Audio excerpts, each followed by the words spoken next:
Hi crafty friends, it's Heather Rui here, and today's video is all about stretching the use of coordinating dies and creating stamps with them. So let's jump right in.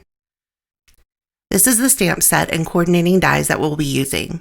It's a new stamp set from Hero Arts and it's called Tropical Fishes. I also wanted to mention these magnetic sheets from Hero Arts. I just started using them to store all of my coordinating dies and they are fantastic.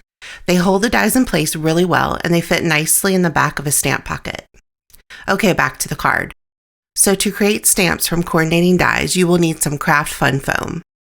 I cut the dies from this and it die cuts beautifully. Next, I laid the die cut shape on an A2 panel of deluxe smooth white cardstock. I added some temporary tape to the back and picked it up with the door of my MISTI.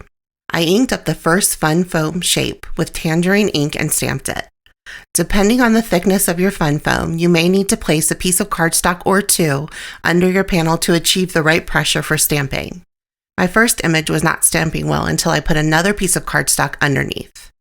I also wanted to mention that I like to do multiple panels at a time when I do projects like this or something like layering stencils. Not only do I like to have multiple cards done at once, since all of my supplies are already out, but I like to have another piece stamped just in case I mess up along the way. I am doing one image at a time, so this way if I make a mistake, I can correct it on the second panel instead of starting over from the beginning. The fun foam stamps are also very easy to clean. I just use a baby wipe to remove any ink. I like to save the pieces and keep them with my stamp set since they are reusable. Keep in mind, I'm using coordinating dies for today's card, but this technique works really well with any dies you have on hand. Okay, now that I have all the images stamped on the panel, I'm going to cut those same dies from masking paper. I want to create a mask to place on top of the stamping so it protects the images when I stamp on top.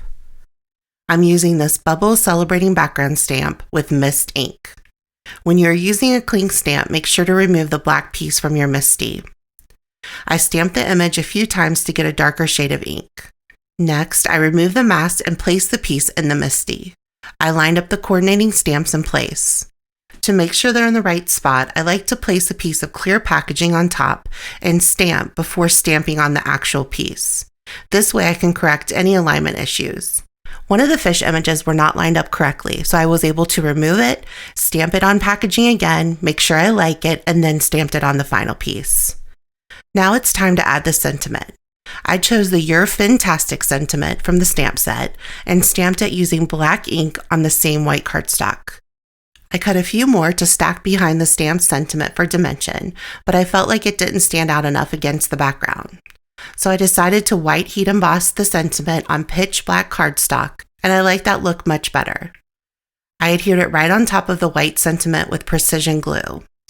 I adhered it down to the stamp panel and decided to add some of these clear enamel dots to finish off the card. I thought these make the perfect bubbles. These enamel dots already have adhesive on them, but I like to add a bit of this clear lacquer pen behind each one to make sure they hold up in the mail. I finished off the design by rounding all four corners of the card. I decided to use the same technique to decorate the flap of the envelope.